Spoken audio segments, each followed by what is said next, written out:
Arise Ghana youth indeed. Young people, bold minds around breaking grounds, thought-provoking issues. We dive in because it matters most to you. Hello and good afternoon and welcome to another episode of the Youth Impact Parliament Talk Show, a show where young people actually study the affairs of the state. On today's episode, we are focusing on youth unemployment, policies versus reality, the harsh gap between government policies and the lived experience of the Ghanaian youth. Recent statistics shows that 32.5% of youth aged between working periods to the age 35 are actually those unemployed in the year 2025.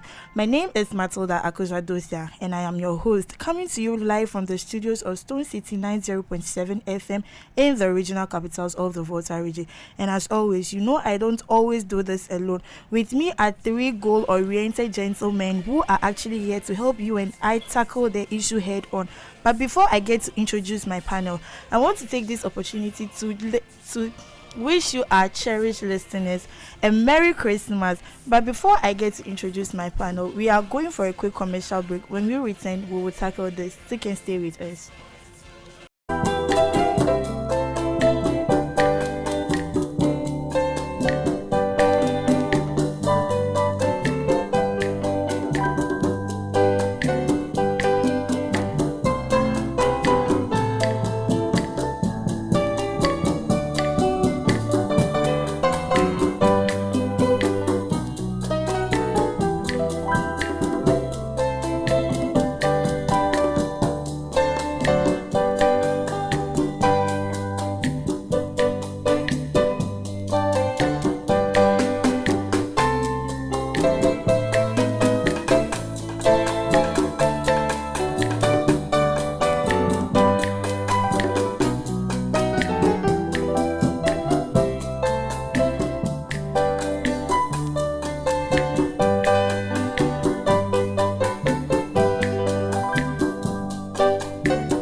Welcome back from that commercial break, and this is the Youth Impact Parliament Talk Show, and this is the fourth episode. Before the commercial breaks, we were setting the grounds for the agenda that we are going to discuss today, which is youth unemployment, policies versus reality. And I was telling you today in the studio, I have three gentlemen who are goal-oriented in politics that are going to help me tackle these issues head on. And with me in the studio, I have the minority chief whip of the house in person of Honorable Dotse Sampson, and also Honorable Robert Fiawornu, the deputy minority leader, and finally Mr. Edward Senya-Amenu, who is also the Senate minority leader. Gentlemen, welcome to the Youth Impact Parliament Talk Show, and I'm so glad to have you today in the studios with me to tackle one of the most important topic for discussion amongst we youth of this nation. Once again, welcome. Thank you. We are also very happy to see you. Okay, so Honorable Dotse, welcome. Thank you, Mr. Sanya, welcome. The way you are talking, I'm just admiring. Thank you very much. You are doing great work for Mother Ghana. Thank you very much. Thank you for representing the youth. I'm honored to represent. So today we are actually going to discuss youth unemployment, one of the raising factors among we youth of the Ghanaian society today. And this issue had been in the system for a while now. Looking back in 10 years back, this issue had been one of the raising concerns among we the Ghanaian youth. And as you and I know, we are all youth and we are facing it. Youth unemployment has allowed so much insecurities and a lot of things happening today in the Ghanaian society. This has been a major topic for discussion in our political field, not only in the political field, but other sectors as well. So today, I'm going to be your host, and you guys are going to help me dissect these particular issues. What you think, in your point of view, is the matter surrounding youth unemployment. So, Honorable Fiawornu, I would love you to start for us today. Youth unemployment in Ghana. What is your take on it as a youth MP yourself? Yeah, thank you so much. Good afternoon to your cherry viewers. Okay. As you've already made it known to the people of Ghana, that my name is Dr. Fiawornu, the Deputy Minority Leader, Youth Impact Parliament. Mm. and several youth leaders among that. I will make it known as we progress. But yes, youth unemployment issues in Ghana is one of the critical one that we the youth who are actually the armor bearers of the nation, who are to within the next 5-10 years to come, we are going to make sure that we drive the nation to the prosperous land that we are supposed to make the nation go. Then it is actually a concern to us to dissect it. So actually I'm very happy to be here. Okay. And also make known to the Ghanaians out there what is also my view when we come to youth unemployment. Thank you.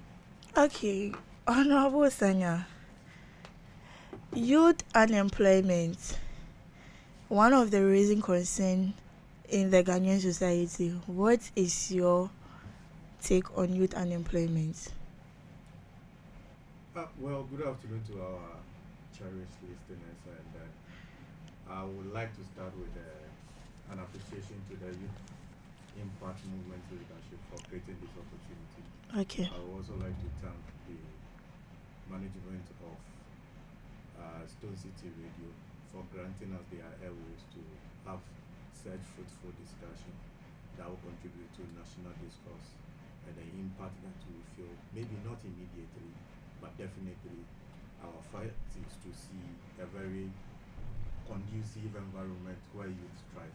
We thank the management for of this great entity for such an opportunity.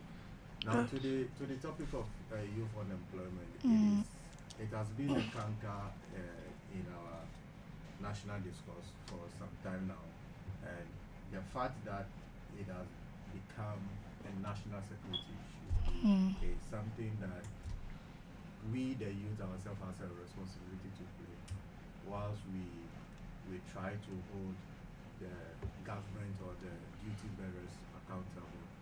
So for me to say youth employment, it is youth unemployment, it is a very big and broad topic that every youth must be concerned to contribute to propose ways that we can collectively handle this cancer in our community. Because just like I said, it has become a national security issue. It has become something that we cannot run away from. And if we keep on trying to sweep it under the carpet, we are only trying to one way or the other dig our own grave. Okay. Because should these youth that are unemployed strike right now, that is where we see them in the Boko Harams, we see them in the ISIS, we see them becoming things that are of national threat, national security threat to this great nation that we have.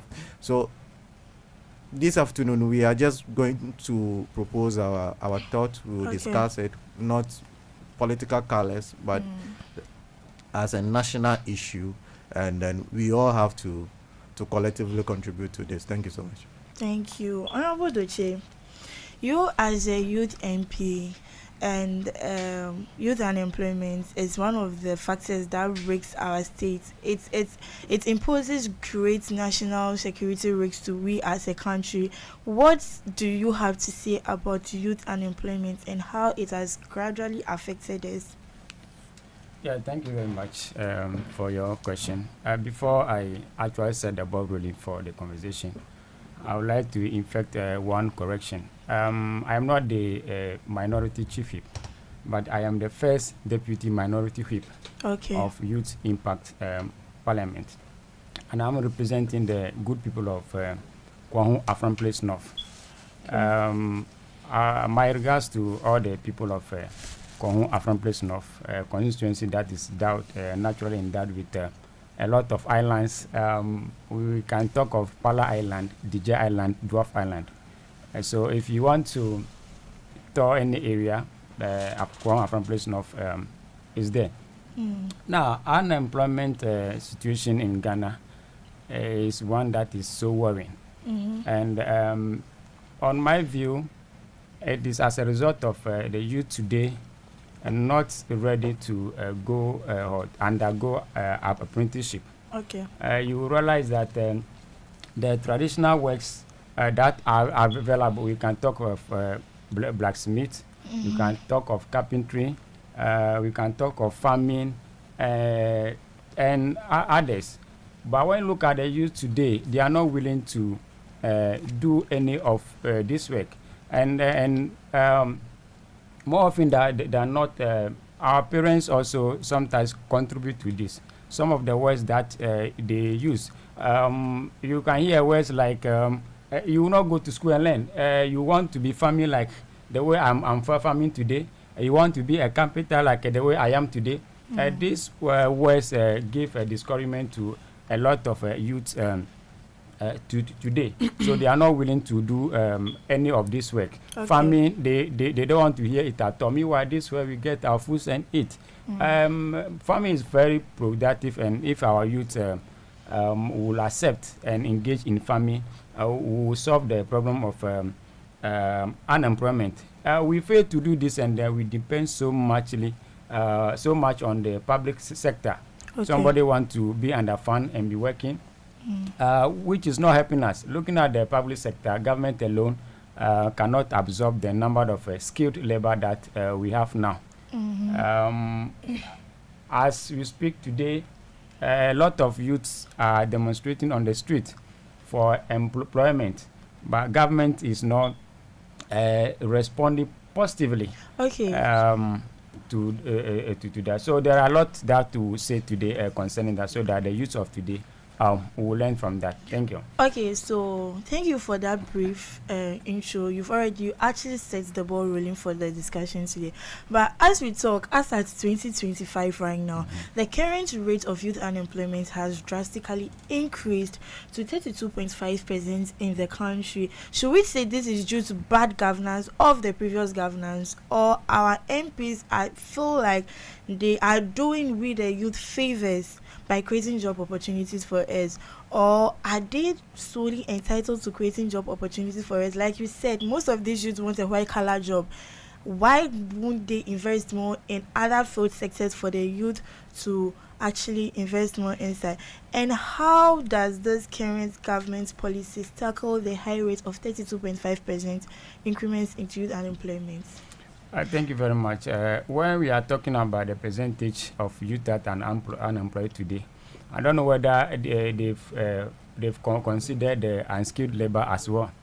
And those who have not been to school, I don't know whether they have considered them. But it largely depends on the inability of the previous government. When I say the previous government, I'm not only talking about the past 8 years. There were governments before Nanado came to power, and then President Mahama has taken over now. When you listen to most of the youths, they are in the house about 10 years now, no employment, 6 years, even more than that, no employment. Let me put it categorically, that is our leaders that are failing us, because day in day out they complain there is no money to employ. That is those that are skilled labor. There is no money to employ them, but they can pay the government appointees even 4 times the salary that they will pay a teacher, they will pay a nurse and any other worker. They are paying ex gratia, big ex gratia to government appointees, whilst the youths are on the street hungry, demonstrating under a scorching sun, but they continue to tell us there is no money to employ us. I was listening to the finance minister some times ago, where he made it categorical that the public sector alone cannot employ all the people. But when you look at the number of people that are clamoring for employment, government can absorb, let me say, 95% of them if they will allow to cut down the salary of MPs, ministers, and other government of officials to employ the youth. I think so, they will absorb much of that. In your point of view, you are, from what I've heard so far, are you trying to say this current government is not producing job opportunities for the youth, or they are not producing job opportunity for the youth or what? Because you and I can testify to the fact that there were actually forms that were put out for service personnel and recruitment and everything when that are those not parts of job creation for this country. Honorable Doce, if you could hold on for me, I would love another person to take over this discussion from Fiawornu. Yes, Yes, can you take up for us? thank you very much. Okay. I think there is a misunderstanding there. That's Okay. why. But yes, there are a lot of policy initiatives that this current government has put out there. Okay. Within the shortest possible time. Even currently, we can see that there are a lot of restoration of hope and trust in our country. And in fact, when you look at the 2025 budget reading, Okay. there are a lot of fundings being allocated Okay. towards the National Apprenticeship Program, 100 million also for the Ajumawa program. A lot of where they will say even there will be a mechanical center being created in various districts. There is going to be a women bank. These are all initiatives and policies that are underway and are already in operation. And these are things that we've been looking for all this while, but because of past government and issues whereby we lack that continuity in terms of governance, that is what has plunged us into this unemployment issue rate increasing day in day out. But please, like I've already mentioned some of the initiative and policies that this current government has put across, and it's going to help us a lot. And some of them are also the coders national skills that John Mahama has put across, which is going to enhance. Honorable Fiawornu, Yeah. please, I would beg you add their titles to it. Yes. Okay, so Okay. he is the president of He's the the Republic president of of So Ghana, I beg you add their Yes. respective titles to their Yes. name. Thank you very much. Yes. So His Excellency John Dramani Mahama, the Ajumawa himself. Okay. Yes, the one piloting us to the promised land. Yeah. Yes. So there are a lot of initiative policies underway that is going to change the narrative of our country, and especially for the youth. So yes, all we have to do now is to take advantage of these opportunities provided for us, we the youth. So when we can take advantage of these opportunities, I think unemployment rate will reduce drastically. Okay. So thank you very much. Mr. Sanya, you as the youth MP veering towards one of the political seats in Parliament, what is your take on MPs? Okay, so to some of our MPs, they feel they are actually doing we the youth favors by creating job opportunities. Are they not entitled to creating job opportunities for their youth? If not their youth, those that are also coming now, are they not entitled to creating job opportunities for them? But in other sense, some of them feel like they are actually doing we favors. I understand that there are a lot of initiatives out there that would help with you, but what is your take on this before we veer into the actual topic for today? Well, it's an interesting topic, and I was just listening to my colleagues talk. Okay. I can sense the political way that they want to go, but Okay. I am not entirely against that. Okay. We just have to find a balance between the two. The question you asked right now, MPs creating jobs. Our I think- ministers. I think myself and the Honorable President from the Senate has debated this thing in the House, and it has become something that we at youth are only focusing on the secondary roles of these MPs. Their first role, why we sent them there, is not to create jobs. I'll say it again. It is not the duty of an MP to create jobs. Okay. Their first role is to legislate, to make. So if you look at it very broadly and understand what their role is. Their duty is to create the enabling environment that jobs will be created. Okay, this brings us to the actual topic. Youth unemployment is actually a very big and broad topic on its own. But under it, we are talking about the policies versus reality. And so let me try to blend the two. Okay. The job of these people are to create the enabling environment so that jobs will be created. Now, even them as MPs, ministers, it is an environment that was created for them to get a job. Okay. Now, if we are talking about they creating jobs, then we are trying to divert we are creating another role for them altogether. Okay. So let's get it clear. Let's take, for example, the MP for Ho Central is Honorable Adam Kofi Kutusu, who is doing great things. We have more than, is it 4 million constituents in the Ho Central? And out of that, chunk of them are youth. Just imagine, and he has only 4 years to employ all these people. So if you are saying that the job of the MP is to create jobs, then we are going to deceive ourselves. We are going to be disappointed. Now, let me dive into the policies. The truth of the matter is that Ghana and Africa at large, we have great and numerous policies on paper. What we are suffering from is not the policies. What we are suffering from is the gap between the policies and the reality. I love that. The gap indeed. Now, we as youth also has a role to play, just like I said in the initial stage. My brother made mention of numerous policies that the government or the government of the day has rolled out. The truth of the matter is that every government that comes roll out policies geared towards youth employment. There has never been any government in Ghana or political party who has totally abandoned the youth in their policy making. Now, the youth unemployment is not about just statistics. I don't want us to look at it as just statistics. He made mention of budget allocation to policies and all those ones. How is that reflecting on the condition of the youth? Okay. One challenge is the bureaucracy around these policies.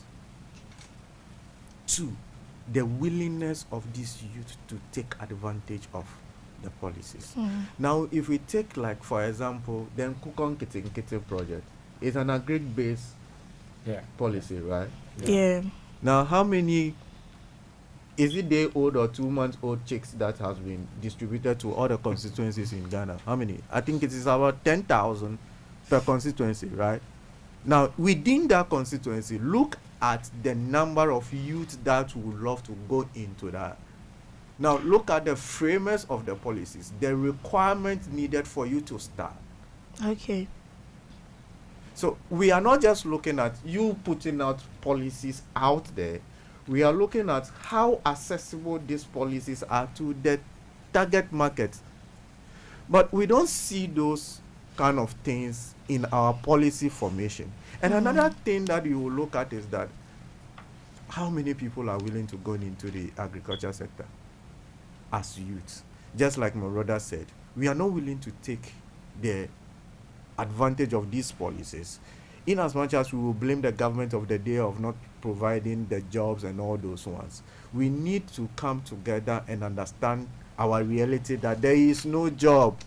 Just like Honorable Dotse said, former finance minister came to tell us that the payroll is what?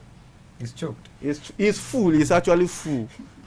It's actually full. So I asked myself, over the 8 years that they were in power, there has not been a number of people who attain 60 years that have to leave the scene. It is not about policies. It is not just about the policies. The gap that we have to fill is between the policies and then the reality on the ground, looking at the youth. You made mention of 32.5%. 5%. and he asks you whether they have added the unskilled part of it to it. Yes. I was watching a documentary by on TV3 the last time, and the breakdown of this unemployment, it will shock you. I was. It I will- also saw that it documentary. will shock you. Mm. And we are good as Ghanaians formulating policies. No doubt about that. That is why our Implementing constitution, them. our constitution is one of the best constitutions that even other countries want to get grab of it. We are Okay. good at that. But the Mhm. implementation, monitoring, and evaluation, Is where different. do we put it? Okay, Mr. Sanya, you've spoken a lot on this. And Mr. Dotse, do you have something to add to what Mr. Sanya said before I drop the next questions on board? Yeah, I have a lot to actually add. Okay. Let me indicate that the government of the day has actually failed with the youth. He failed. Yeah, they failed with the youth. In what looking sense? at what they told us when they were in opposition. Mhm. But no sooner than they came into government, we heard a lot of youth were sacked from their jobs. Okay, And about what- that, Mr. Dotse. Imagine you being the leader of a company or an organization, then they come out to tell you that there is an embargo on your employment strategies, right? Then you are leaving power. Then you decide to employ other people into power. When was the embargo taken off? When was everything taken off? So in your sense, you are trying to bring about issues that we've already spoken about, we already tackled. Youth of this is like nation already know about, like they already knew the situation on ground. So if that is what you are trying to say, that the government has failed with the youth, someone somewhere will beg to differ. Sedinam, let me even help Yeah. him before he continues. Okay. Let me even help him before he continues. Okay. If he is trying to apportion blame, we are not going to go forward. Yes, I won't do that. I won't And take I that just want myself. to give him one bit of it. That who took us to the IMF? NPP. Okay, that's the previous government. Yes, the previous government. And I want to also ask him one question. One of the conditions of almost all the IMF programs that we went for is that don't recruit new people into the Okay. system, because statistics shows that chunks of our revenue or expenses as a country is spent on paying salaries. Okay. So if he is going to apportion the blames, it should be measured in how he does it. Because Exactly. if you are looking at employment for people, we shouldn't be that political with it, starting to look at blame games. And if you said this current government has failed us, I would like to disagree in a way, because look, the truth of the matter is that the current government has rolled out policies, Thank you very much. and it is for us as the youth of this country to take advantage of it. Let's ask ourselves as youth, how many of us has even taken the budget to read the policy document for Koko Nkitten and the Njumera, all those ones, even the NAPCO that the MPP brought to, how many of the youth took time to read that document and see how it worked? I think the NPP also introduced the NEIP program when they were in power, right? How many of the youth took advantage of it? You can sit and then blame the government of the day, but are you playing your role? As you with yourselves. So back to you, Mr. Dotse. Is the government or the politicians that roll out policies that gear towards providing employment to the youth? So if they are not playing their role well, I think we should also point out that. And sometimes when there is an opportunity for the youth, most of us don't hear of it. That is the very difficult aspect of it. Let me move on with the earlier point that I raised concerning sacking of the youth from their work. I think the MPP government were very much aware that if you are running a program with IMF, one of the conditions that you should employ So they employing means they have given the go ahead to employ. Okay. They will not do that being very much aware of the conditions. And then they will all of a sudden employ people, knowing very well that they are going against the conditions of. Okay, Mr. Docia, that brings me to my next question. The International Monetary Fund. It means they are well aware. They were given the chance. What they are supposed to do, they have done it.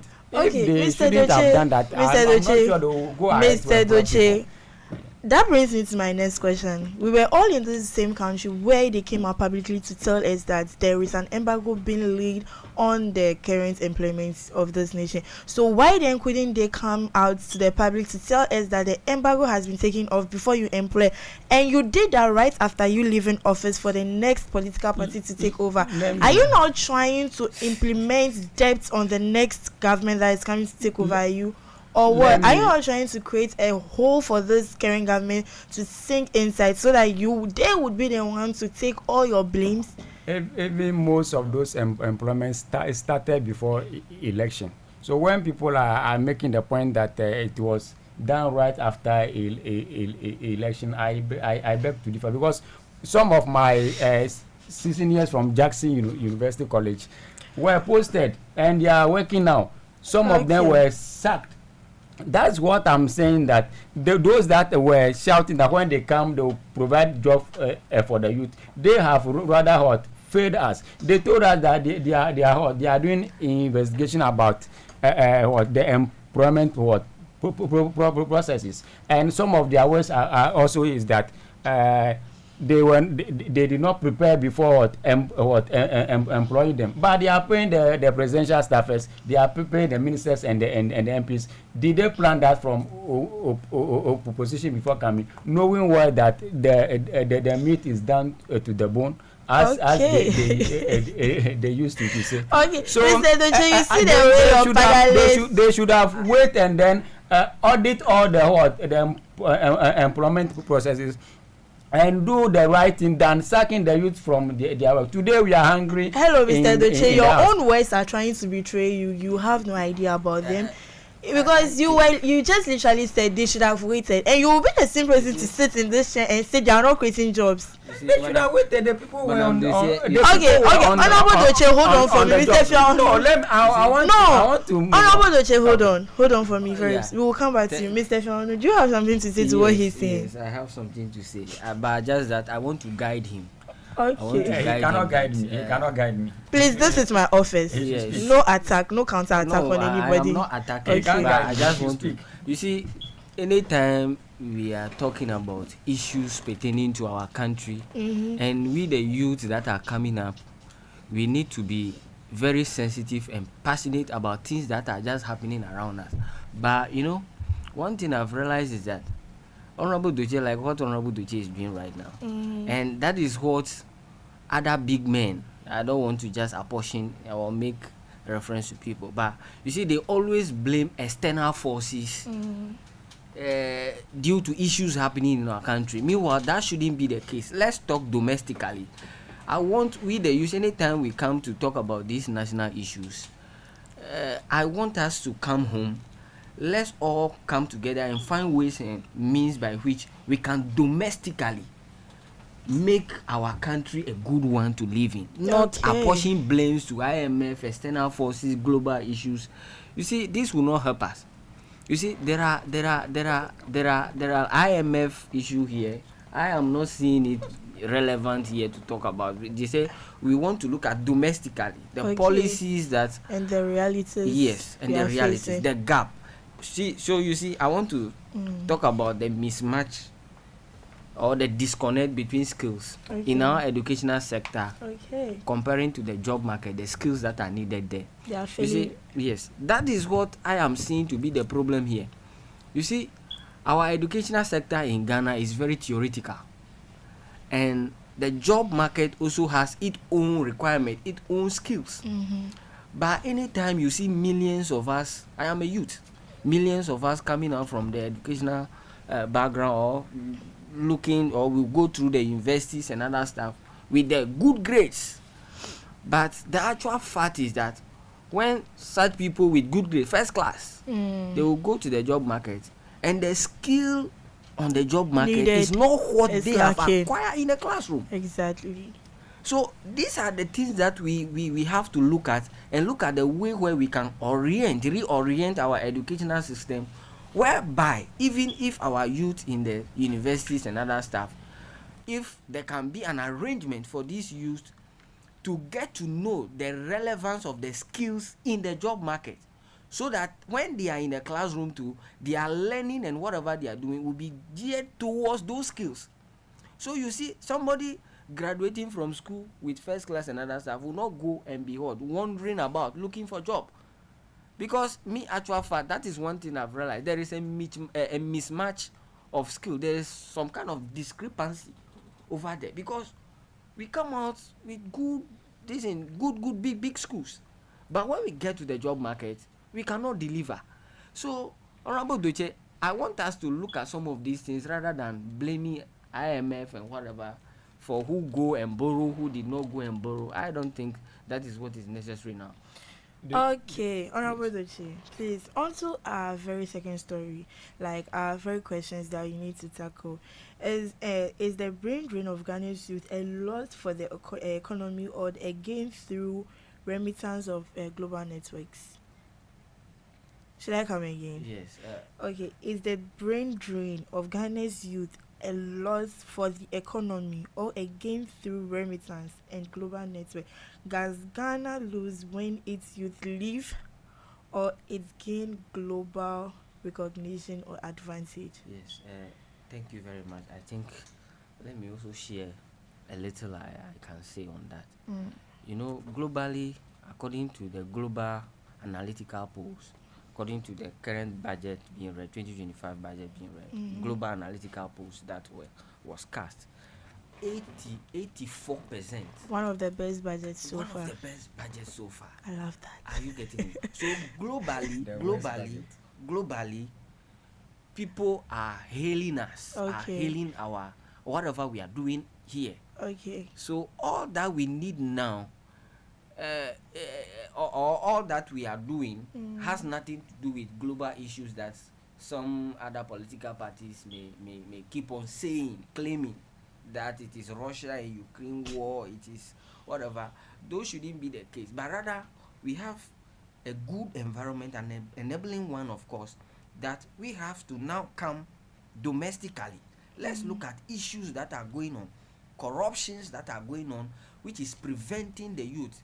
You see, the corruption issues in Ghana are also one of the major factors. One of the major factors leading to unemployment. And these are the issues that we have to look at. That our leaders, most of our leaders, are greedy. I won't lie to you. First of all, are we not the youth accountable for that? Because we keep voting for these people, we keep giving the powers to them. So in as much as we will try to allocate blame to the leaders, we should also find that most of the fault is coming from we the youth, because we keep electing them. You see, the thing is that we the youth, we are hungry. Hungry for what exactly? Lisa says.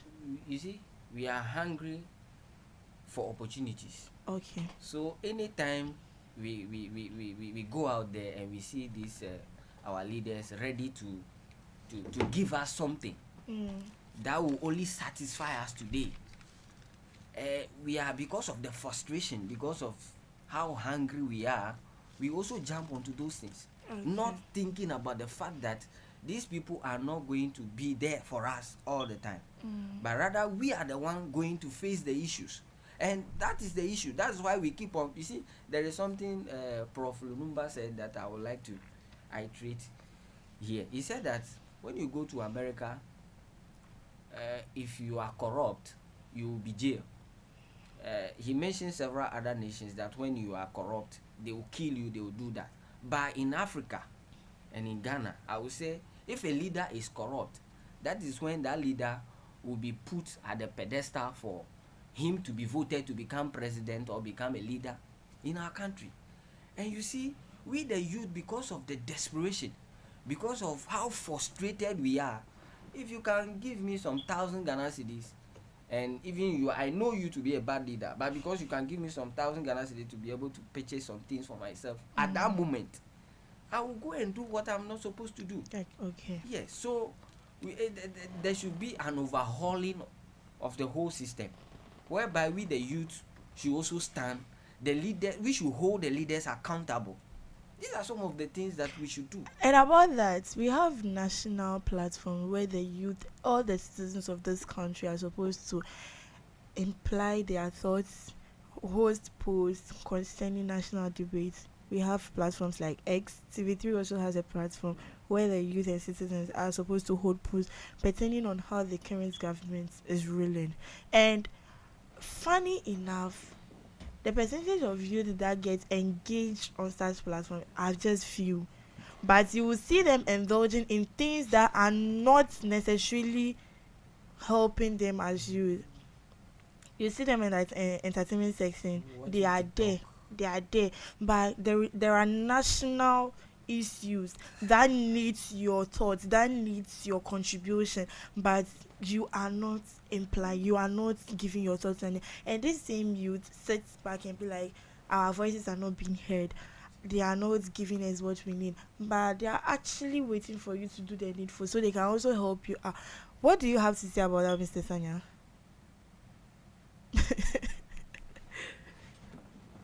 Youth of Ghana. We the youth of Ghana. You cannot take it from us.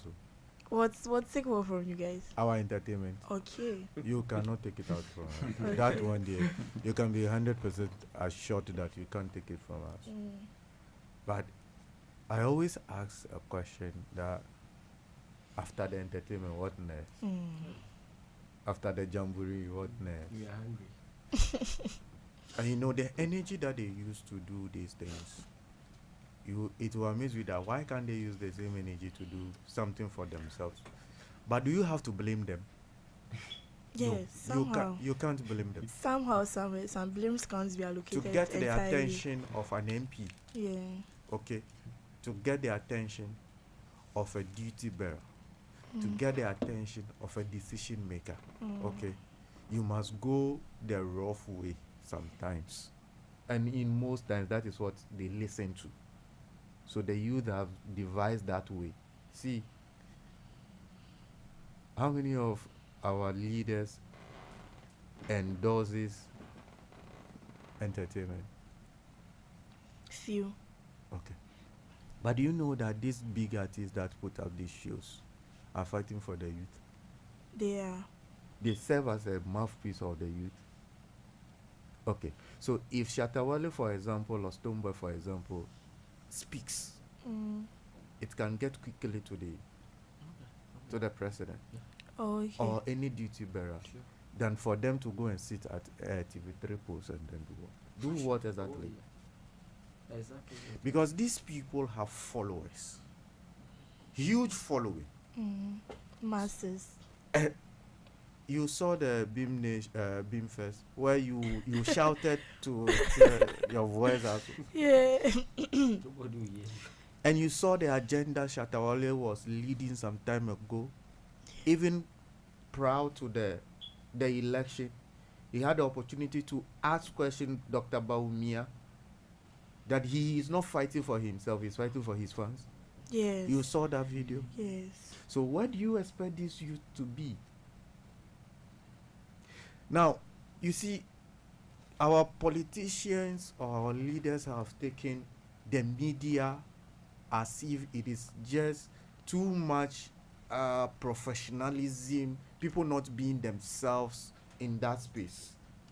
Do you get it? But a youth out there wants to be himself, to voice out his frustration. And they will use the street approach. So many youth are not following these artists or entertainment just for, no, they want to pass a message to our leaders. Okay. When the campaign time comes, where do you see the youth gather? Is it at the town hall meetings? No. When was the last time you saw youth gathered at the town hall meetings? But when they say, Mahama, the last era campaigns, the last times, the last phase of the campaign, when when they book these artists for stadium to be filled and all those ones, is it not these artists that bring the youth? Now they are in collaboration with them. Do you understand? Oh, yes. And it is not just for fun. It is not just for the entertainment. That's why I'm saying that you cannot take away the entertainment from the Ghanaian youth. You can't do it. They have identified that is the platform they can use to give message to our leaders. Because if Shatawale speaks, he's not speaking for himself. He's speaking for his people. If Stonebwoy speaks, he's speaking for his people. So you see that this artist puts the problem of the youth in a music form and direct to this leadership. Do you understand? But it is about time that we have to understand that they are segment to our living. I love to go to conferences than entertainment grounds. And to add on, and it is even looking like getting into the music industry. It is more trustworthy. There is more honesty there than following these politicians. Exactly. Somebody should be your mentor. Exactly. That is exactly the point you are making. Exactly so. People want to go through the street. Exactly. Following they themselves, they call themselves the street musicians and whatever. And because when you look at the people following them are much concerned to. They are not. You can't call those people fans. Those are the masses. Like, looking at the numbers and stuff, like for Shatawale, for instance, like this, he has masses following him, not fan. Stonebwoy, second in line, has masses following him, and it's so nice to see these musicians trying their possible best to also fit in with we the youth, understand our problems and channel it to the right authorities. But this is my question: are they doing it the right way? They are. You in see, you cannot blame. Shatawale can never come to radio and say, go and smoke ganja. No. The responsibility of the youth cannot be underrated. Don't take it away from, as you've said, that the whole system is built that the government have to spoon feed you. No. It is not so. You see, sometimes when you listen to my greatest musician in this life that I have come, is Sarkodie. You cannot take it away from me. Do you know why? No. This guy rose from, and his music are always motivational. Listen to the lyrics of his songs. His music are always, he will not tell you a song like you get something and go buy some half plot of land. The next time you buy one bag of cement and go and call me saying that you should go and do something on the land. It is your responsibility as the youth to follow these people, not blindly. And here lies the case: majority of those youth are following them blindly. And you don't blame the system; you blame yourself.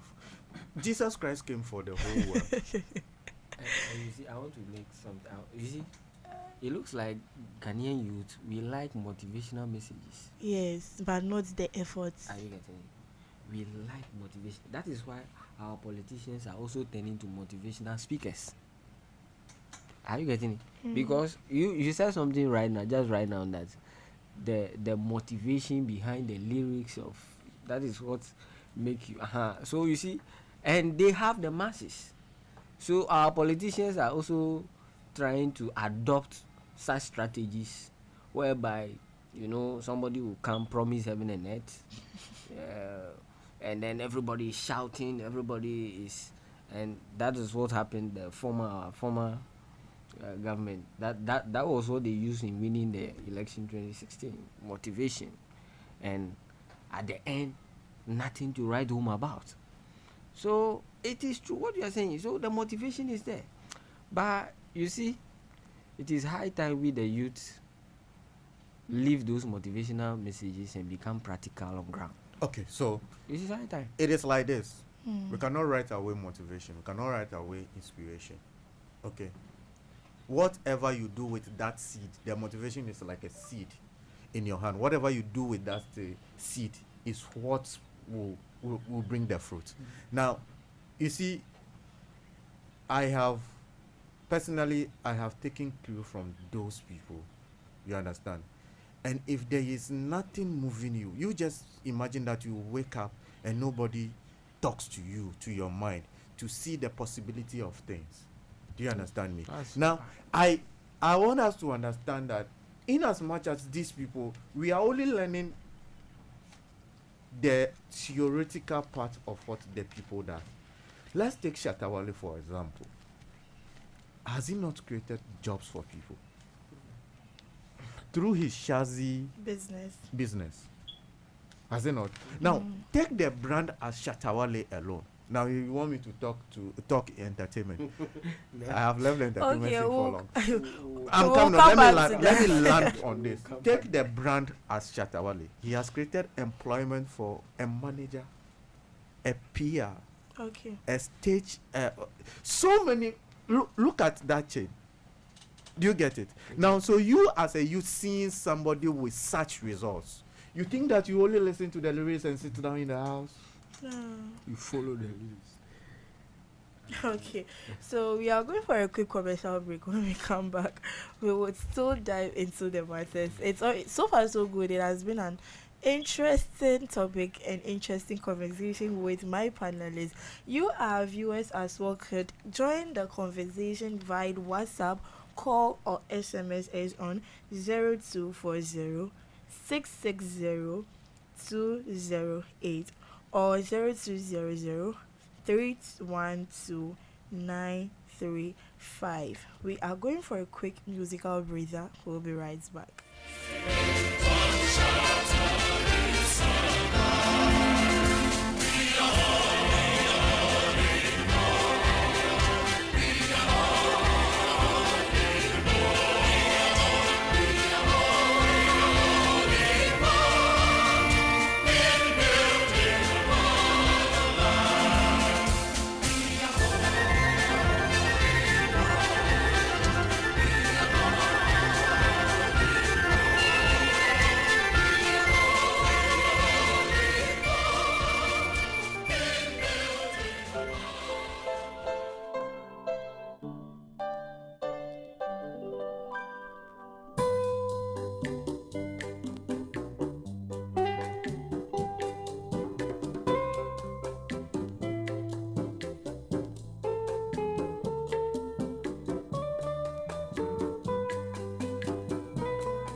Welcome back from that quick commercial break. Yes, we were setting the ball rolling. We had an interesting discussion.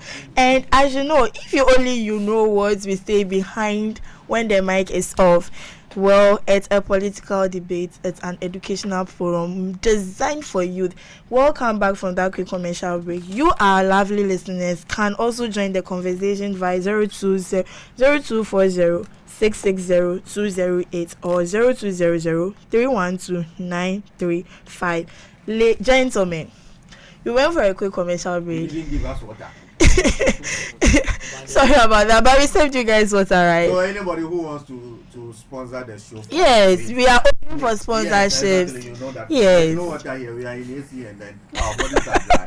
Dehydration. At least yes. somebody can say, okay, I want to prepare fruit juice for your panelist every Sunday. You understand that one also? So you just said, Mr. Sanga, we are open for collaborations and sponsorships. But before we get into the main topic for today, youth unemployment, policies versus reality, the three gentlemen in the studio today have actually set the ball rolling darling. Just 1 hour into the conversation, they've actually spelled facts, spelled decisions, like they break thoughts, right? So yes, we are back and we are actually going to continue with our discussion for today. And before we went for a quick commercial break, I had wanted us to discuss one particular thing which Honorable Fiawornu has already said: skills mismatched. And under skills mismatch, we have reduced economic growth. And my question is, does high youth unemployment in Ghana directly slow our GDP growth, or are there other limiting factors at play? The youth unemployment, does it slow our GDP growth, or there are other, aside youth unemployment, there are other factors that also slow our GDP? So I'll give that platform to Honorable Docia. Honorable Docia wants to drink water, so I think he needs a lot of fat to come and back this one up. So let me service the situation right there. Skilled mismatch. Yes. Even before I delve into that one, I want to state categorically that every economy thrives on productivity. Without the productivity of the workforce, you don't have an economy in the first place. Okay. Yes, it is a productivity sector that we can equally say that our GDP is at this level and all that. So definitely it will have a large effect on our GDP if our unemployment remain the same and all that. But let's look at the skills mismatch that we are talking about. I want us to center this conversation. I don't want us to blame people, just like Honorable Robert said. We need to start taking responsibility ourselves. The policies are there, but do we have the skills to match it? For example, some people who read theoretical business courses in school thinks that the Akoko Nkitikite is not for them. But we were taught that even in that same space that we lived in and learned, we know that agriculture is the backbone of most economies. Now, we think that the agriculture is just the farming aspect of it. We don't know that. Okay, so let's take a production hub, say, which one should I use? Okay, let's take John Dumelo, a youth advocate, okay, and an agripreneur, right?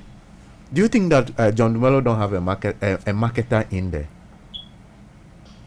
In what sense? In his business.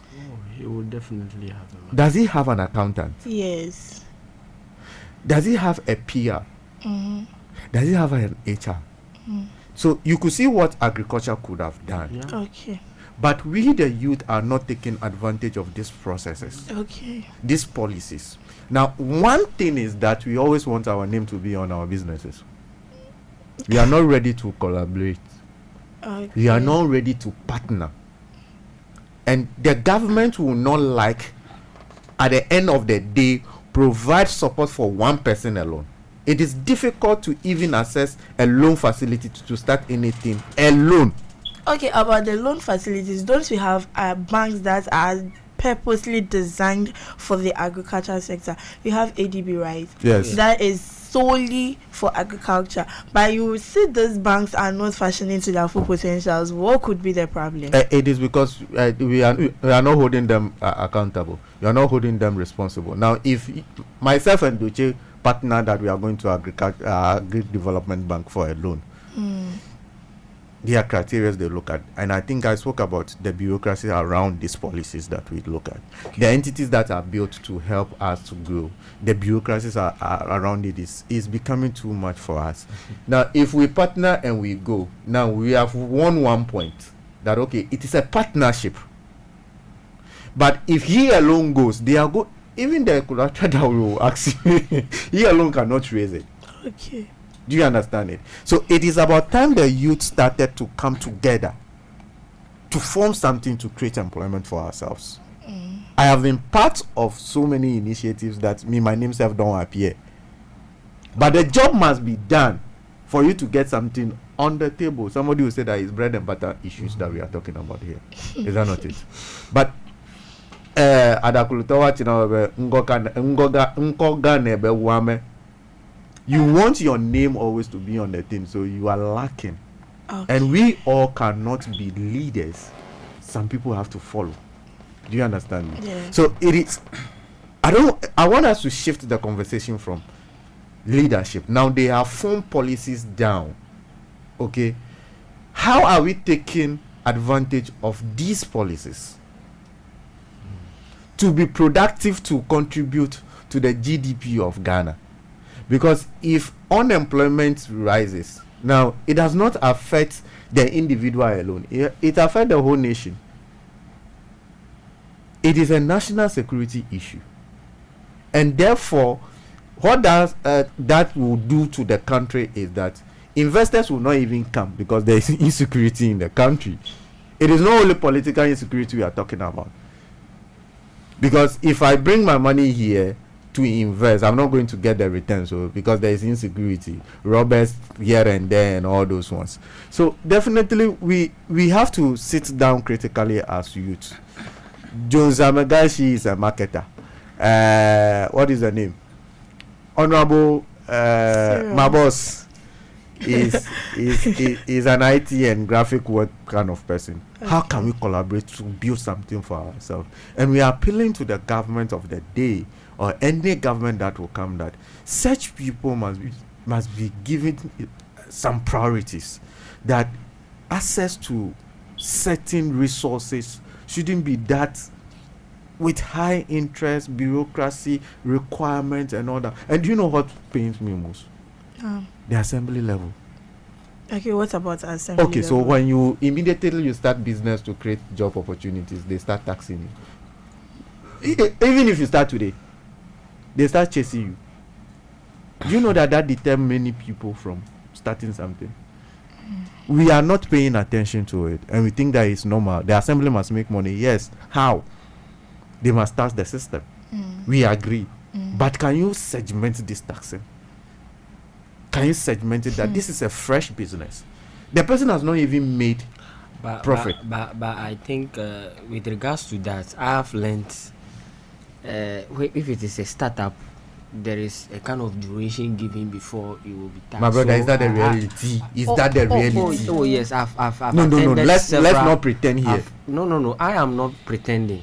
They've even given, I think, 5 years or 10 years before, if it is a startup, before they will start taxing you. So I don't know where actually you've gotten that information from. But like I'm also saying, I've attended several conferences. Yes, that is what we are talking about. Is it not the policy and the reality on the ground? That's the topic. The reality on the ground is that just go and open a container that you are selling phone spare parts. I just try it. And let's see if that 5 years duration is not we are talking about really applies. The policies are there, but the reality is a different ball game altogether. Can we say ignorance also implies to this? Ignorance is not an excuse of the law. Or is it? It is not. We can be ignorant, but you are supposed to educate us, we want to take advantage of the system. What do? That's a gap. See, many young people have 300 cedis, 400 cedis. Okay, let me break it down to the minimum level. Okay, how many of us have been to the market? Those that hawk the egg, don't they give them tickets to pay? Yeah. Do they? Yeah, do they pay? Good. Do you know when that person started selling the egg? Robert. So we are talking about reality. It's not about the policy is there and all that. That is why I'm suggesting that. That is what I'm also saying, that right now they are also not going to be, that monetization is not there to monitor you that, oh, this is the number of years. People who are starting business are also lying. You go, somebody have started business for over 20 years, but he will come and tell you that I've just started operation in 5 years, because the person is trying to avoid tax. Okay. So you see, there are a lot of issues with regards to the system, and that is why when you are looking at it in one way, it will not work. We need a multifaceted approach in order to work around all these things. Are you getting? The person can also go. So people are operating business in this country that is not registered. They are making money, millions from it, but it's not registered. They are not taxing them. So who are the policymakers? Mr. Shaw, help me with that. So who are the policymakers? Who builds a system? I was asking before we came on air. I was asking a critical question on our WhatsApp platform that look, the system is built by our leaders. But I think we should. Are they not the ones who build the system? Yeah. So if there are gaps in the system, how do we streamline it? Okay. Do you understand me? Now, we cannot say it cannot happen, because in the advanced countries, these things you cannot even you cannot run away from it. People willingly goes to pay tax because they are seeing that the system is working. Oh, that is it. That is exactly what it must. So if we take home municipal assembly for example, they know. See, they have the data. Don't think they don't have the data. They have it. They have the data. They know somebody. Yeah, I want to say that tax issues, even our big men. I don't want us to look at the tax. Tax is a big thing. Let's look at the levy. The levies and those small things that they'll be chasing these businesses with. But we are trying to build our domestic GDP. We are also looking at that. You see, because if domestically we are not raising anything, then we will continue to depend. I am not against that. What I am trying to say is this, Robert. What I am trying to say is I'm getting you. Now somebody struggled. Let's say Honorable Jones struggled to set up a business with how much? 50,000 Ghana cedis. Let's just say 3,000 Ghana cedis. Okay, you don't know where the person even took that money from. You don't know whether he went in for a loan with high interest. Now the person has not even started making profit, and we want to levy from such person. Are we collapsing the business? Honorable Edward. You see, what I want us to look at is, when you want to start a business, I am rather looking at it in this perspective that there should be institutions available to give grants. There should be government initiative available to support that business to survive, because it is an informal sector, a private sector, of course. And when you look at the contribution of the informal sector in terms of building our GDP or in terms of government growth or the nation growth, is huge. The informal sector is taking about 70% of the labor force. Yeah. So that should tell you that there should be some kind of system created to support the private sector. Are you getting it? When that and those are the things I think we should talk about. Bank loans, there should be some kind of flexibility. There should be institutions whereby I want to start a business, and then I've rolled out my pitch. Have my business plan, whatever available, seen, and then these people, there should be fund available to help me also come up, because if that business is brought up or come up, I'm going to employ a lot of people, and our unemployment issues is going to be solved. So about the institution taxing and taking revenue and other stuff, I am not even seeing it, because when we want to tackle that, then meaning we are not actually tackling from the source. The source should rather be we making sure that institutions are available to give grants to support startup businesses. And when it happen like this, so you see, when we don't tackle it from the financial perspective, and you see, when it happen like this, you will not run away from paying tax. You will be readily available. So this is what I am suggesting. If you don't tackle it from that perspective, okay, it's going to be the same merry-go-round. Now, a grant has been given to a business to start up, and then it's like going to rob Peter to people, and the system still take it away from you without it being flexible in a way that, just like you said, 3 years, 5 years, how many are we really applying this to these businesses, these young businesses? Now you see Can I that come in with something? Okay, so we are going in for a grant or a loan to start up a business. Have you considered how many people are into that business? Do you consider that factors? How many people in your locality that is running that particular business? Because we have 3, 4, 5 people actually who could be in your locality running that business, and you are also coming in as the 5th person. There is going to be competition, right? There is going to be competition, so that is where loss comes in, because definitely one person is actually going to be better than the other. That competition comes in. Do we look at these factors surrounding this before we even go in for the grants to even start up that particular business? I want to establish a barbering salon, and I just want a barbering salon that takes care of men's hair, but someone is also going for a startup for a barbering salon, going to make it a unisex, and at the end of the day, you, the person doing one particular hairstyle, is complaining that loss. Did you consider those factors? Did you put those in place before you even went for the grants? Yeah, so that is a responsibility of the business owner. You cannot do away. You cannot do away with competition in business. No matter, you can never be the first person to do business. Let's look at the phone business example. Exactly. We have Samsung phones, right? We have the iPhone, right? You have Techno. We have Techno, right? Yeah. The market can seem saturated, but you as a business person must have your strategies to maneuver things.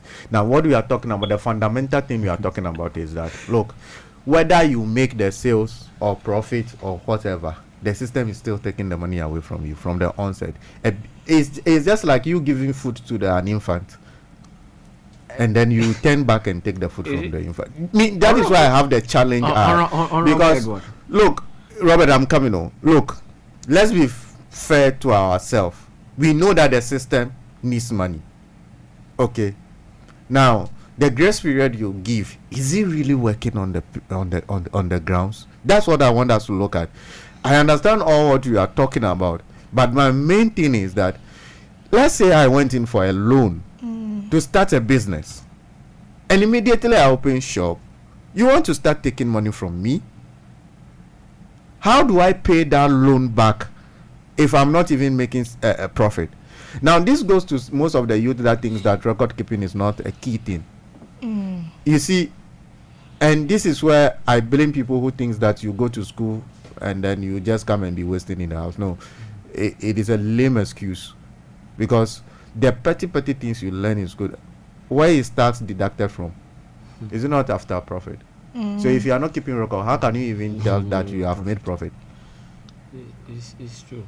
Do you get it? So it's a holistic thing that we have to look at, because if, for me, there are so many businesses that you see on the roadside, and then you see the harassment of these assembly people, and frankly, that is a new business. You don't know how the people even started that business. You don't know the loan facility they went in for. They have to pay that loan facility, they have to pay the assembly and all that one. So what I am trying to say is that whether it should be a conference or something that we have to re-educate ourselves on some of these policies, that okay, a startup, this is a startup, even if it is a sticker that we have to know that this is a startup, we should be able, so that these revenue collectors will not be harassing these people, because if, for example, Robert open a phone shop, phone accessory shop, definitely Robert is going to take an SHS to deliver into that shop. That's creating employment, is that not it? Yeah. But if you want to deny Robert from opening that shop, you also go back and close that shop and say that, okay, girl, go home. Me, I cannot be paying these things. So it is a startup, and I have to pay this and that and that and that and that and that. Exactly. Do you get it? So we should segment these people, because I don't believe that the assembly does not know these things. So they know the businesses that are new, they know the ones that are not new, but they just bundle everybody and then do those things. Interesting. interesting conversations going right here in the studios of Stone City 90.7 FM. Like you, our lovely listeners, can also join in the conversation right here in our studios via our WhatsApp, SMS, or you can even call us on 0240 660 208 or 0200 312 953. Gentlemen, the floor is yours. Yeah, thank you very much. Still on the mismatch of skill, I also want to touch a little bit on that. But even before that, what Honorable Edward was talking about startups, Yeah. that is why there must be a lot of screening being done even before you go out there to say you are putting up a business, which we normally call it feasibility studies. There should be a lot of feasibility studies that you have to do as a startup, because it is not easy for a startup business to survive, because there's going to be a lot of hindrances. So if you are not able to go well with your feasibility studies, analyze well who are my competitors, who are my target markets, who are my potential customers, all these things you have to segment it and even make it known. And when you are ready with this, with your business plan ready, then you can now say you are even going for loan. And me, actually, I don't even advise startup business owners to go for loan to start their business. I don't advise people on that. But all that I am saying is that since we are looking at the government should create or make institutions available to even mentorship people who are already CEO of companies, people who are already doing well in business. There should be that kind of coaching in the system, whereby if I want to start a business, there will be a lot of competition. This person will now coach me, help me. Then I can also be able to get that access to the funds to be able to start up the business. Okay. So I think when these things are made available, because me like this, I am also an entrepreneur, agripreneur that for that matter. Okay. Because I study agriculture and environmental engineering, and I also do agribusiness. I just completed my first degree in agribusiness. And so there is a lot of things. There is a lot of things that must be made available for we, the agribusiness students or youth, to take advantage of. Okay. Then I said there are opportunities, but are these opportunities at our doorsteps? Okay. Some of these are Jumara, Akukon Kitin, whatever policies are available, plenty of them. But even when you go right now to go and interview some of the youth out there, when you mention Ajumara program, some of them are not even aware. They've not even heard it before. So the availability of the opportunities at our doorstep is very key. Because if I'm ignorant of something, there is no way, even when they come and put the whole thing on me, I'll be able to do it and be successful. Okay. But if I get to know this is there, this is here, this is there, that is where you see me within the next 2 years or 4 years. You see me fly. Amen. So let us make the opportunities available. The policies are created, but the opportunities should be available for us to take advantage of. Thank you very much. Thank you. Honorable Dotse, what's your take on skills mismatched and reduced economic growth? Yeah, thank you very much. Actually, this is a very big topic that we are looking at. I want us to put it into context so that we can discuss it properly. As you put the government policies, it should be government policies that will look at the society and then the individuals. How is society contributing to what? Unemployment. How is the individual, we the youth, how are we contributing to unemployment ourselves? And then government policies, how are they being rolled out to favor us? I think we should put it in that word context. The skills, Ms. Maj, that we are talking about, it is something that we have been talking about for all this while. But who is there to make it? It is the policy makers, the government officials that we are talking about. They have to put those things in place and make sure that the courses that we are studying in school has its job at the market, so that as soon as you finish, you get your job. When you take the educational courses, for instance, I am a teacher. I've been taught how to teach, how to give assignment and mark. So when I come to the job, to the job market, it is there. So even if the government did not employ me at the private sector, I can get an employment there. For as I'm talking to you now, I'm doing home tuition. Okay. You can be doing all this to get money. But when you study ICT, and when you come to the job market, you didn't get the job, you will be lying in the house. As you've mentioned now, you have done a course in this agric. When you come to the job market now, the job is not there. You can only have maybe an opportunity under Ministry of Agric or Cocoa Board, which how many people do they take? Those are the questions that we should be asking. Somebody who has done agric in school should be given a capital. That is what we should be looking at. That as soon as the person finishes university, we look at the course that the person has done. Then we give the person a capital to start business, rather than waiting for government to employ. I think that is a very important thing that we have to look at. The nurses, when they complete, the doctors, a few of them that can establish their own clinics or hospitals. Let's look at that and give them capital to start, rather than waiting for government to absorb all of that. I think that is what we should be looking at. Then the individuals too. You see, our mindset is making us to be unemployed as well. We are always thinking about the white collar job. Even selling coconut at the roadside, it is also a very big employment. The rearing of a snail, it is a very big employment.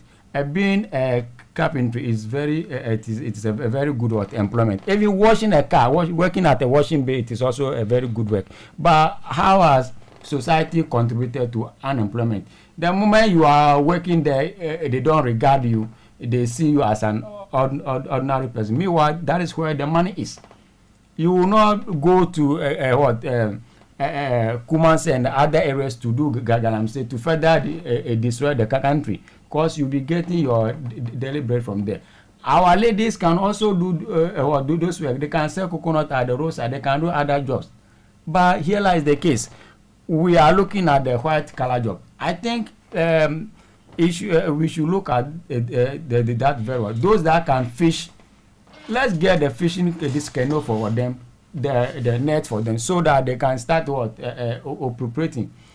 There are skilled labor and unskilled labor. So when we are talking about those that are educated and have the skills, what are we saying for those that did not go to school at all? Meanwhile, they can farm, they can burn charcoal, they can fish. Charcoal, we can give them the seedlings, like the neem tree like this. Within 1 year, it is grown. So when you get a very large area, you can plant those seedlings. In 2 years' time, you can start using those trees for charcoal and be replanting. I think it will help us rather than looking for the white collar job.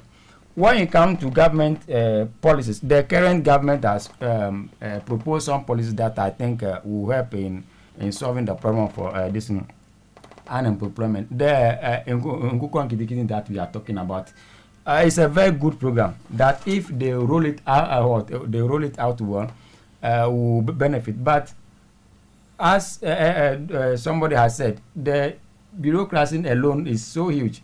You have to see somebody to see another person before you can receive those chickens to rear. I think those are the things that we have to be looking at. But the policy is very good. I'm even looking at it. The government is feeling so reluctant to roll out this program was completely. I think as soon as they come into government, this is the first policy that they will put in place for the youth to get employment.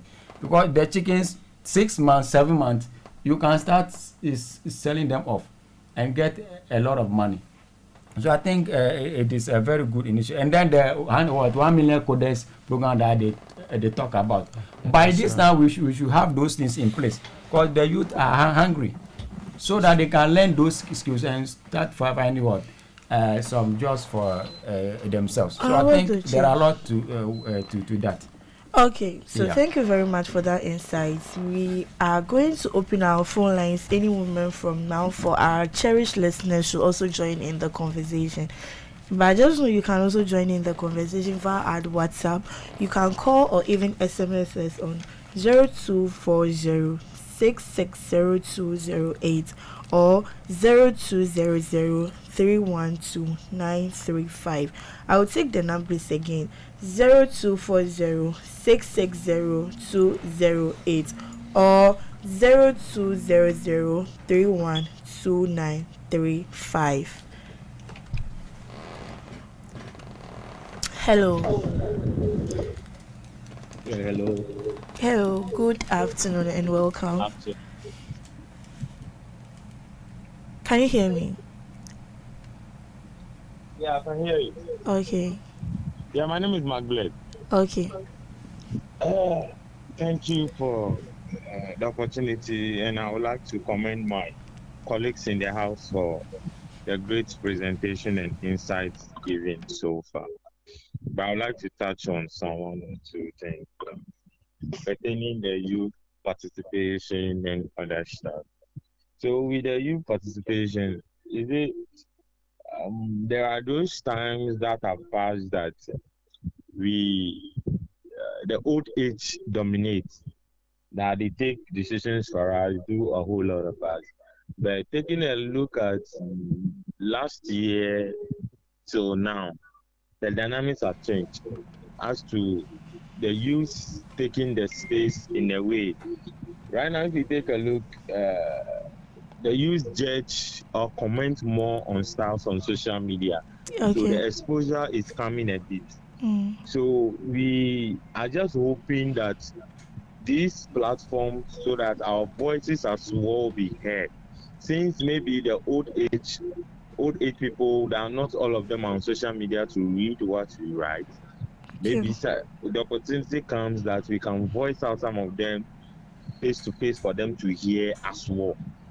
So the youth participation, we are coming up, and we are just praying that the government should roll out policies that will favor the youth, give us the opportunity to youth governance system in Ghana, that maybe youth can meet up and take right proposals and stuff to government that can be considered at the parliament, and the implementations can be made so that the youth can also be actively participating. And also looking at the last thing, I see my colleagues talk about the youth in business and other stuff, the youth using the platform to create jobs for themselves. When you take a look at Honorable Sampson said he's a teacher. Yes. So he's doing people teaching. That is for him inside. That is really playing for him. But ask somebody right now who have done civil, let's say for example, civil engineering. The person did degree in civil engineering.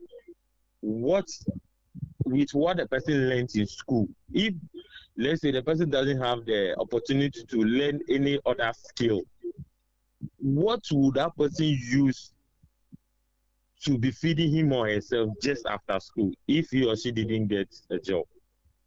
So I think not per se looking at the certificate.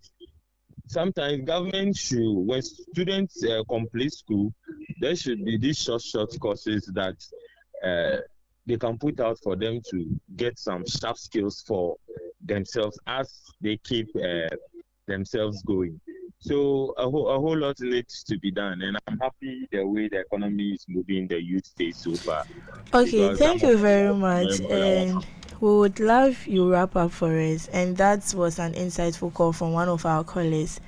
So we are going to open the phone lines again for other callers to join in. But until then, youth unemployment, policies versus reality. You've heard our 3 goal-oriented gentlemen in the studios with me today tackle this head on.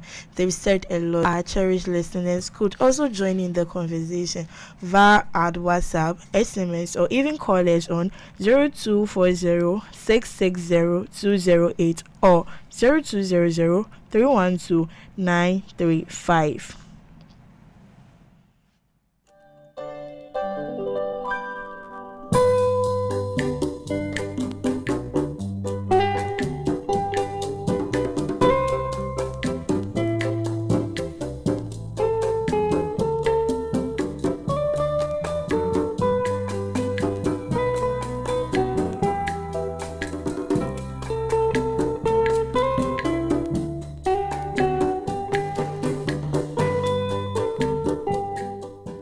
So, gentlemen, the issue still, like, the ball is still in your court.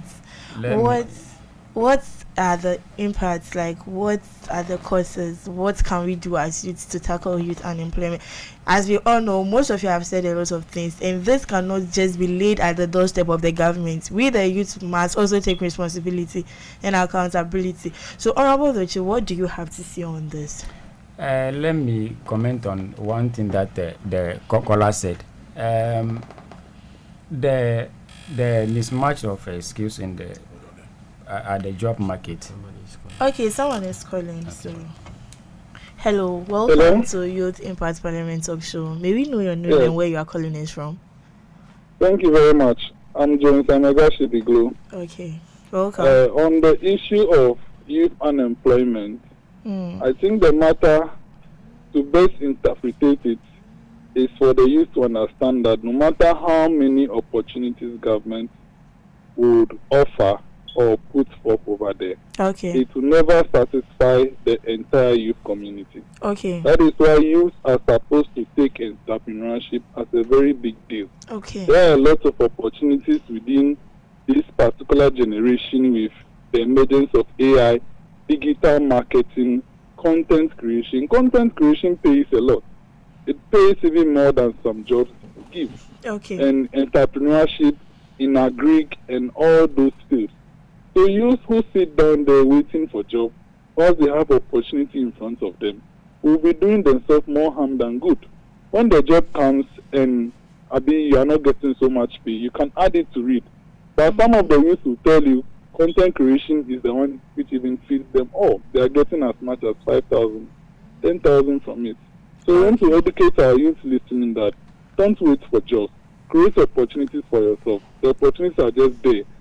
Just tap into it. Do something and then make more income for yourself. So, make yourself better. Okay, thank you very much. That's the advice I have for. Thank you very much. We have our next caller on the line. Hello and welcome. Tell us where you are calling us from. Yeah, good afternoon. Good afternoon. Welcome to Youth Impact Parliament Talk Show. May we know your name and where you are calling us from? This is Democracy, calling from Akachi, Youth MP for Bositu constituency in Ashanti region. Okay. Welcome to the show once again. Thank you very much. Thank you very much. Any contributions to whatever you say or any questions? Okay, actually, I couldn't hear the program, but I just called a friend and he just told me some more about the program. It's about youth participation in leadership and co. Yes, but today's main topic is youth unemployment, policies versus reality, the gap of reality and the policies we have on decks. So what is your take on this? Pardon me? So today's topic was youth unemployment, policies versus reality. Yes. Hello? I can hear you. Yeah, so that was today's discussion or topic. The policies versus reality. Should this be entirely laid at the doorstep of the government, or we the youth are also accountable for the high rate of youth unemployment in the country? What is your take on this? Thank you very much. Okay. I may say with the youth too, we are somehow accountable for the high rate of unemployment in this country. Okay. we are the major cause of it.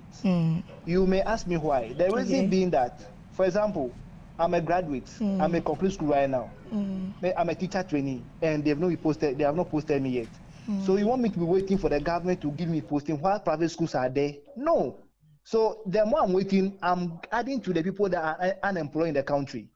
Number two, we have a lot of agriculture around us today, farming areas around us. If you go to Agofe and Co, we can enter into agriculture. But with the youth today, we are all waiting to enter into office and hope and be in big suit and be in private car before we call it employment. So I say we are also adding a burden to the government that is unemployment. If you go to China and see China, those countries, those who complete the senior high school or the university, they are all into agriculture. But Ghana here, if you are not into office, hold under air conditioning, that means you are not being employed. And if our life continues like this for the next 20 years, the number of people that will be unemployed in this country, maybe it will be half of the country. Thank you very much. Okay, thank you for calling us and giving us an insightful talk on your opinion. And gentlemen, you've heard our callers. What do you guys have to say? Honorable Sanya. I was making a point. Okay, Dotse, come in. Before you go to a higher institution to learn, that's the university and other tertiary. You have to study the job market.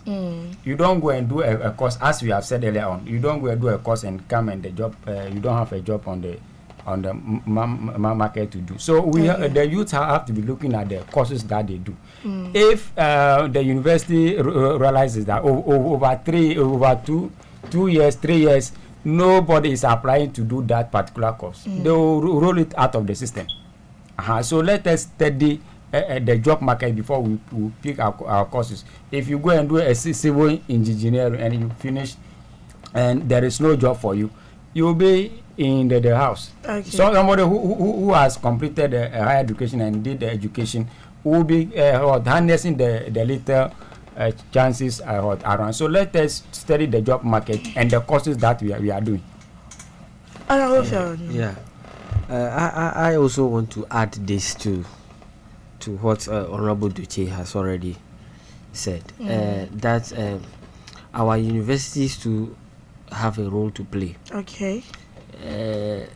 We have Ho Technical University in Ho here.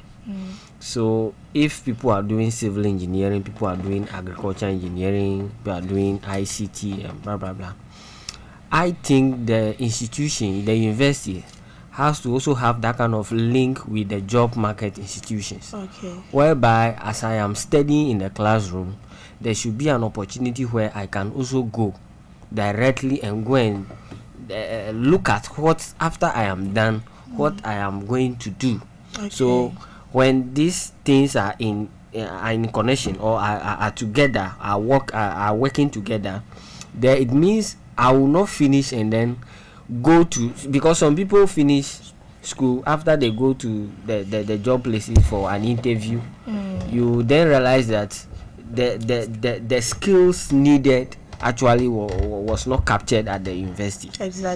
So if that connection can be there, I know there are some they call industrial attachment and other stuff, but we want it to be more available, whereby even after completion, some of us, maybe I've finished, I like this, I finished agribusiness. So there should be an institution, I should know. And you see, some of us too, we don't even know some of the institutions available at the job market really in need of me. The last time I was checking, scrolling through my phone, trying to look for where actually my skills will be needed. It is then that I realized that there are a lot of institutions there looking out for people. And in fact, I am having skills. Yes, I'm having skills. I look at GEPA, and in fact I don't even know where GEPA is located in Ho. I don't know where NAFCO is located in Ho. I don't know, even some of us, we don't even know where MOFA is located in Ho. So you see, these are also a whole lot of problems, because when I was doing the schooling, I was not given the opportunity to visit some of these institutions, know where they are, know what they want and all that. So if that opportunity has not been given to me, at the end I will only come back lying down. I don't even know where the institution are in the first place before I will say I'm writing a letter of application. Okay. So yes, there should be that connection also. We have barely 4 minutes to wrap up today's segment. Mr. Sanya, do you have any last words? Well, the message I have to send to my colleague youth is that partner, collaborate and do things together to create jobs for ourselves. And that is one thing that where I currently work, Friends of Adakulu. We have adopted a model where we want to empower the young generation into entrepreneurship. So what we do there is that after school, these children as young as 5, 6, 7, 8 are being trained in handiworks. Now how to make beads and all those ones. And when they sell it is to them. They make accountability to themselves. They make sure that whatever they are selling, the profit is being used to impact their life throughout their school level. So maybe you can follow us on our social media, Nunya Village, on Facebook, Instagram, and also our website, nunyavillage.org. Then you can learn more about us. These are some of the things that we have to embrace ourselves with, get a skill, and especially in a tech-driven world now, you must not be limited only to what you have learned in the classroom. Try to explore. The world is a big place. It has become a global village for all of us now. I want to say your last words, barely 1 minute to wrap up. I think we have discussed a lot. But to capture the unskilled labor, those who have not been to school, I think the government should roll out a national farming project where every district will have a farm in the name of the government, so that people who will go there for a day harvest or weed will also get money. I think it will be very good. So national farming project should be rolled out. And I want to, my regards to my constituents, Kongo Afran Place North district. I want to send my regards to my lovely mom, Madam Agbozo Agnes Senyo, and then my lovely sister Anani Rita, and then Dotse Justin. All the members of Youth Impact Parliament, all the students of Jackson University College, my regards to you. Merry Christmas and prosperous New Year in advance to you. I thank you. I will know your last final words. Yes, thank you very much. I'm actually expecting this a lot. Yes, so yes, we have to tackle this. As we said, youth unemployment in Ghana must be tackled multifacetedly. That kind of approach, holistic approach, must be given. The individual must play its part, government must play its part, and then we'll get there. Yes, but I want to use this opportunity to give a big shout out to Honorable Nelson Kofi Jabab, the MP of my constituency, Ajumawa himself. He is doing a lot of great work, but I want to use this opportunity to appeal to him and to opinion leaders out there that Matamanu Road need to be constructed for us. Just some 35 to 40 kilometers road is the shortest route ever. That is when it is created. In fact, we can even feel the whole of Ghana. So please, they should help and it should be created. Thank you. Thank you very much. And that was a wrap for today's YIP Talk Show, focusing on youth unemployment, policies versus reality. A huge thank you to our distinguished guests, Honorable Robert Fiawornu, Honorable Edward Senya-Amenu, and Honorable Dotse Sampson, for sharing their sharp insights and experiences on the challenges facing Ghanaia's youth. Your perspectives have lit up the discussion on how policy makes the stray. We have seen how well-meaning youth employment policies can hit serious roadblocks during implementation. The gaps are clear, skill training program mismarks, finding mechanisms are shaky, and the private sector engagement is insignificant, all for which directly affect outcomes of young people. This mismatch stunts economic growth for informal jobs and even sparks social tension. The debate isn't just about making policy, but about execution, aligning education with market needs, securing robust findings, and encouraging real partnerships with the private sector to create valuable jobs. This is Matilda Akosua Docia. I was your host for the YIP Talk Show. Until same time next week, it is bye-bye. And a very Merry Christmas to all our cherished listeners out there. Chill, but don't hate yourself. We love you. We want you here back same time next week. Until then, it is bye-bye.